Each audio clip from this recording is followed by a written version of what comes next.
And once again, I'm Saeed Puruza. This is the Reporter's File, and these are the headlines.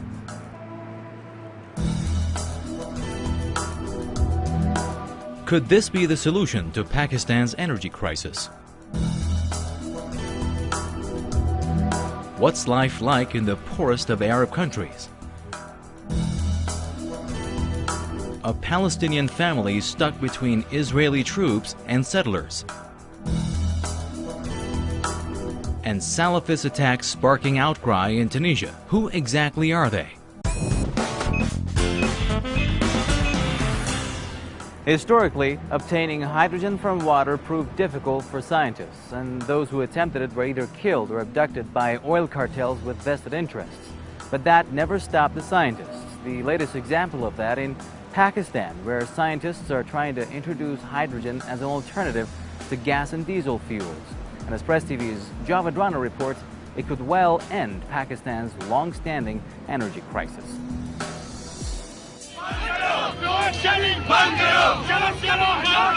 Never before have Pakistanis resorted to violence so desperately, because never before have they witnessed the failure of their government so miserably to provide them electricity and gas. People routinely vent their anger on streets, sometimes attacking government facilities and especially the offices of the electricity companies.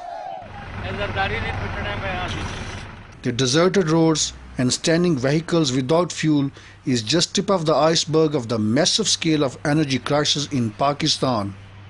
The power crisis has been exacerbated further by the failure of government, tainted by corruption and unable to provide them electricity and gas.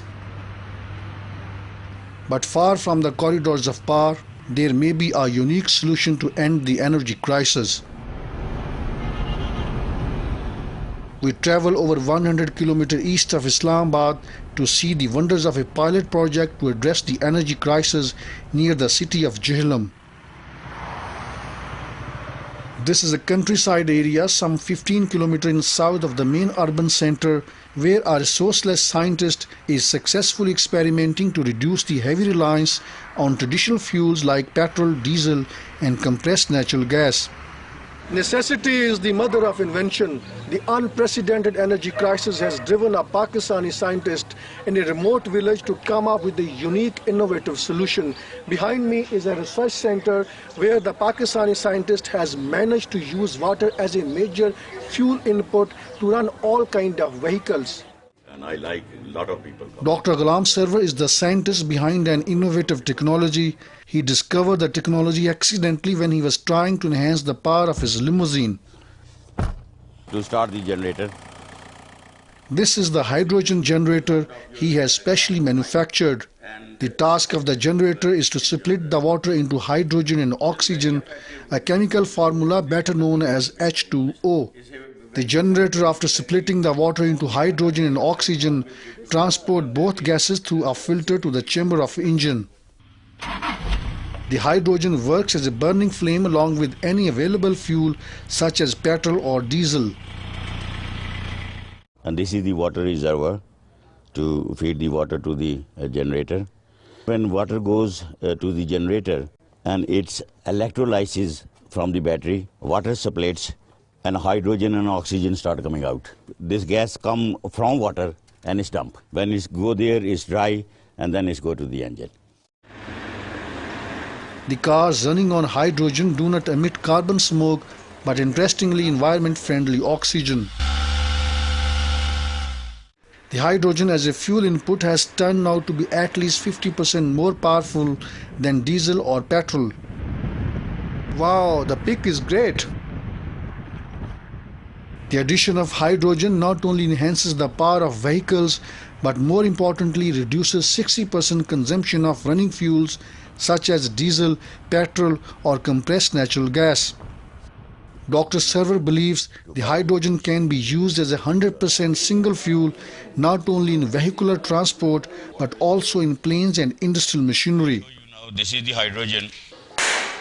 The hydrogen generator along with 1.5 liter water reservoir can be fitted inside any vehicle with an estimated cost of $400 if manufactured on industrial scale.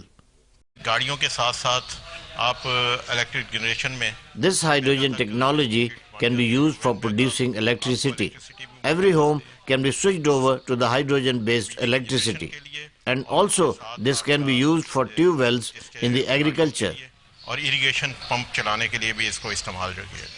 The innovative technology can potentially contain the energy crisis and save billions of dollars of oil import bill of Pakistan.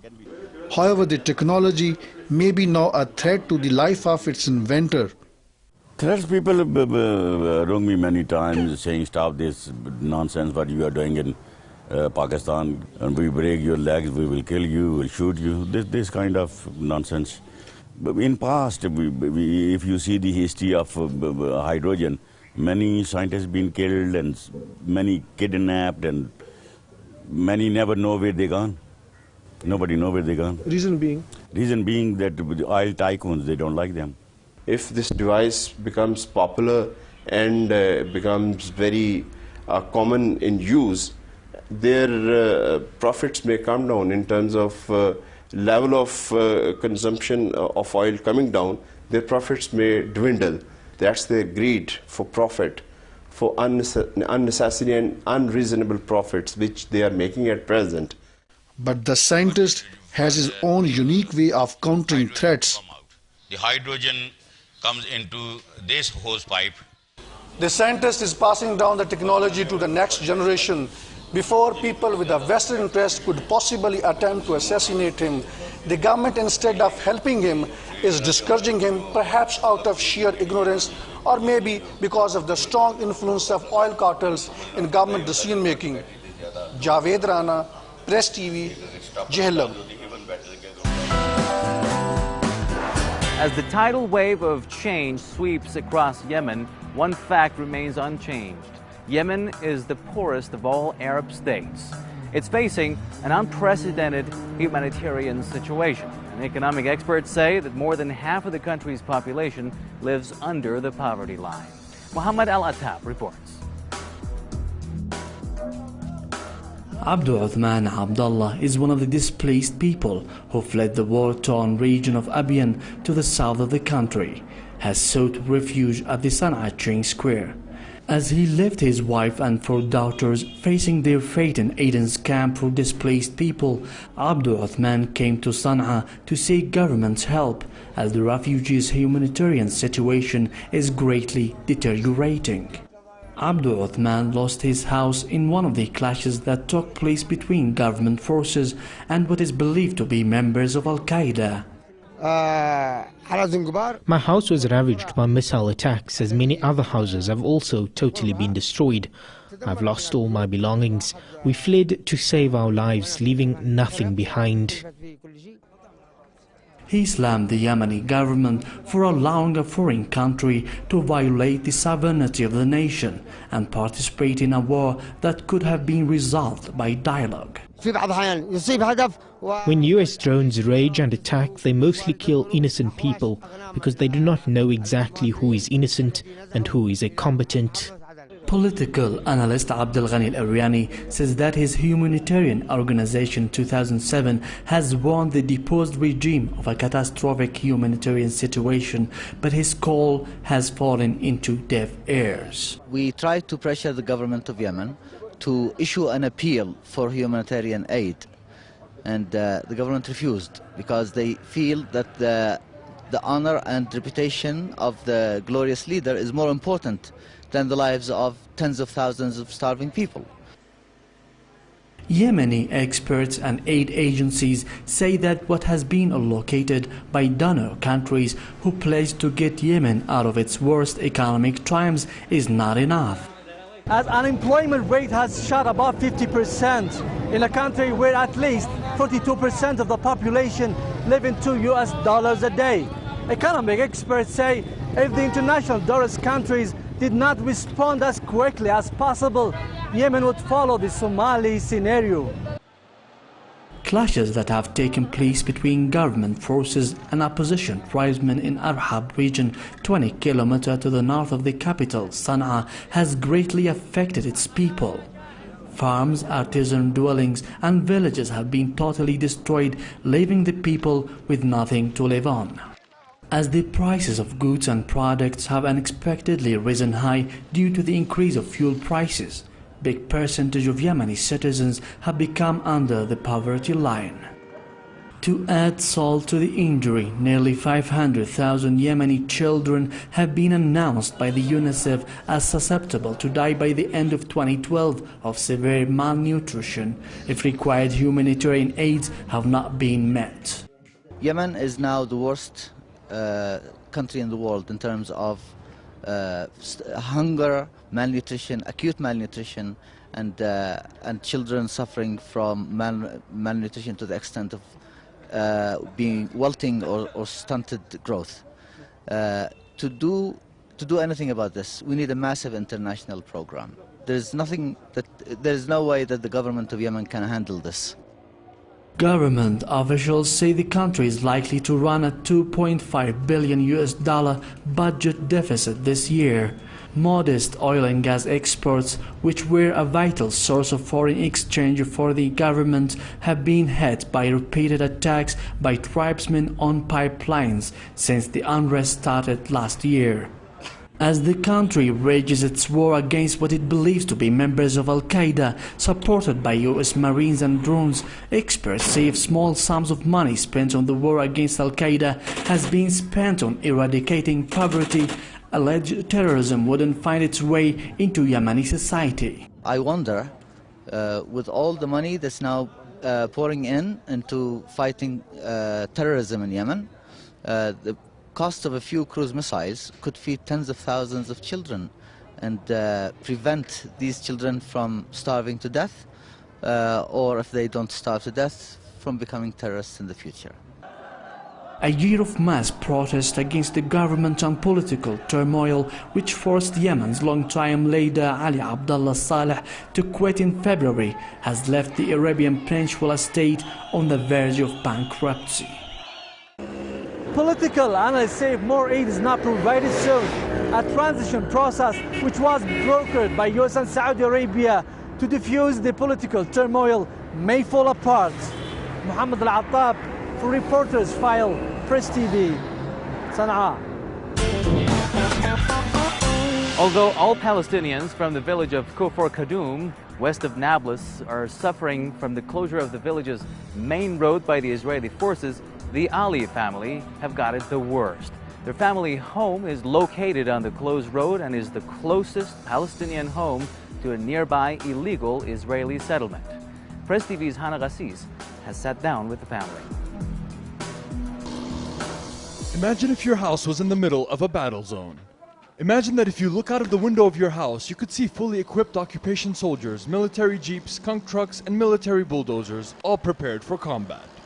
Imagine if you saw your fellow villagers confronting the soldiers, guns, and military machinery with mere stones, while the smoke of burning tires hide the stone throwers from the sight of the trigger-happy soldiers. Imagine that even if you did not look out of the window, you could still hear the gunshots and shouting from outside, and still suffocate from the fumes of gas canisters and foul-smelling liquids sprayed from the skunk truck, which infiltrate your home during the ongoing clashes. Imagine if the military forces that you see outside raid your home and use the roof as a station to shoot at your townspeople. For the Ali family, this before-mentioned scenario is a reality at least once a week. We are subjected to fear and intimidation by occupation soldiers every Friday and on every other day of the week, but more so on Fridays. Their bulldozers, jeeps and guns are intimidating. Soldiers bang on our door, come in and ask us questions, all while their guns are pointed directly at us, which is very frightening. They go to the roof and shoot bullets and gas canisters. The sound of the shots startles us, and the stench of the gas and foul liquid really bother us. We don't dare leave the house until the Israeli forces leave the village.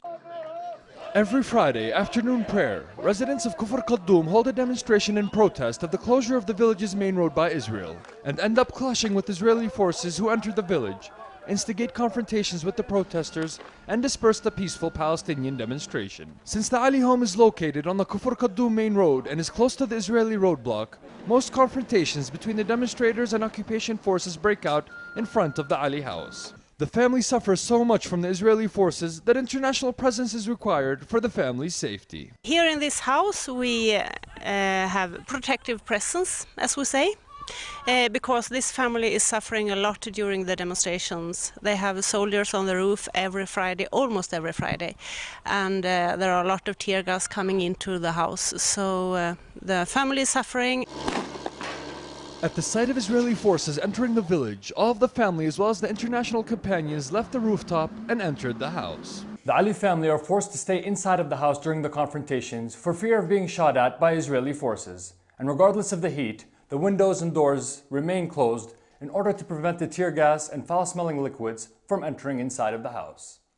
The Kufr Qaddoum main road was closed by Israel during the Second Palestinian Uprising or Intifada under the pretext of Israeli settler safety, since the road passes near the illegal Israeli settlement of Kadumim, which was built on confiscated village land. The Israeli settlement and confiscated Palestinian lands around it are so close to the Ali home that the family have been denied the right to farm their own land or go out to their own backyard. Last year we planted beans and wheat. When we went to harvest, the soldiers stationed at a point on my parents' land, adjacent to our land, would chase us away and also use their army dogs to chase us. They don't even allow us to collect wood from our land. We need the wood to make a fire so that I can bake bread and cook, and they don't even allow us to do that. Israeli forces have also literally burned out every other source of livelihood for the Ali family. A gas canister burnt the land and everything on it. By the time a fire truck arrived, many of our olive trees had been burned. The fire reached our bees. We had 22 beehives. They all burned. Last year we made 120 jars of honey. This year we did not make 1 teaspoon of honey. We also had a cow, which was useful for milk and other dairy products, but they shot a gas canister in its stall and it died. We bought a veterinarian to see the cow, and he told us that it was too late. The cow had already died of suffocation. The Ali family are also victims of nighttime raids by both Israeli forces as well as armed Israeli settlers, but the family continuously confirm their steadfastness in staying in their home, in spite of any Israeli intimidation. I cannot leave the house to reach our land right here, plant beans or wheat or anything else to feed my family. I pick whatever is left of the olive trees, and I do so in fear of being chased off. How am I supposed to live in this house here? But I will stay here. Even if they kill me or slaughter me, along with my sons and daughters, I will not leave the doorstep. For Press TV, Hanna Kassis, occupied Kufr Qaddoum.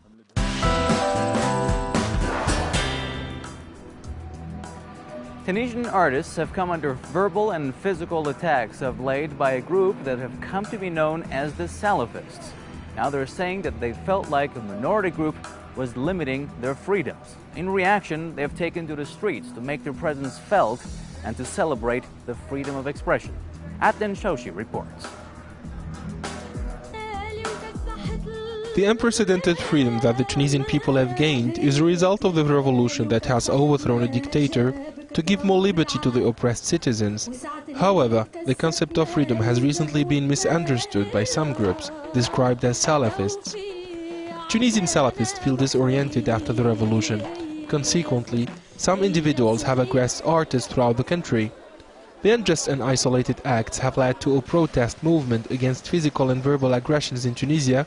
In fact, artists and civil society activists have organized the People Want Theatre event that is intended to cure violence through artistic performance. This event is a message of peace to stop violence and oppression after the revolution.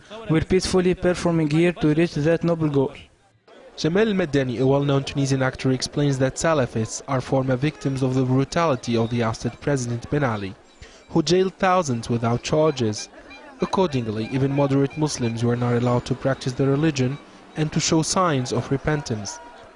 Consequently, some of the oppressed have turned into violence after the revolution in reaction to what they have endured.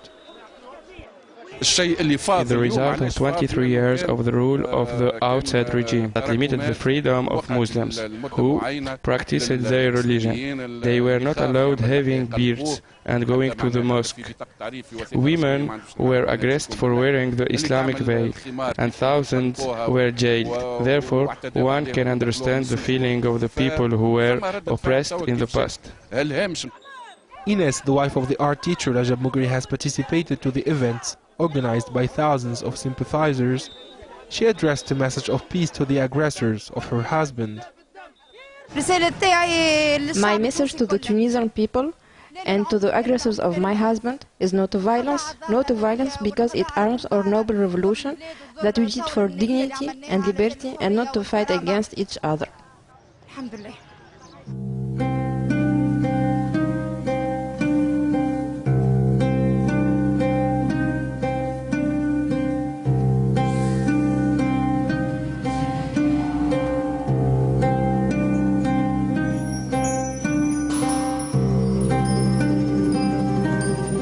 The artist Rajab Mugri is being hospitalized in this private clinic in Tunis. Rajab Mugri is bedridden. He suffers from a concussion of the brain and fractured bones. Despite his poor health condition after the aggression, Rajab explains that he's proud that Islam has always been his religion. Moreover, he adds that his aggressors haven't changed anything concerning his perception of Islam. As far as religion is concerned, we have always been Muslims. We haven't discovered our Islam after the 14th of January. The artist assumes that the ousted President Ben Ali used violence while claiming his love for the nation. In an attempt to unite all the Tunisian people, including the Salafists who have beaten him up, Munji further explains that the 12 million citizens can live together and coexist peacefully if the interests of Tunisia, mutual respect and love, dominated the mentalities. My message to these young people is to love and to wish the best for Tunisia. They won't change the country with violence, since that's how the former dictator Ben Ali behaved. His so-called love was manifested in the use of violence against those who expressed a different opinion.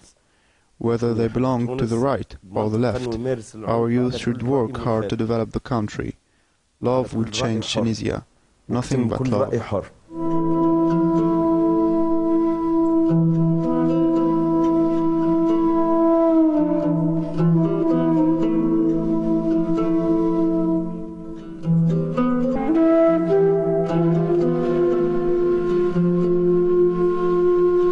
Some of the organizers of the People One Theatre event have commented on the success of the initiative. The actor and civil society activist Slim Khalifi assumes that the Muslims have always been a model to the West. In addition, he warns against the violence that led to the deterioration of the situation in the Muslim world in the past. Therefore, Slim has called for the use of creativity instead of violence in order to pursue the ongoing path of advancement in the Muslim world.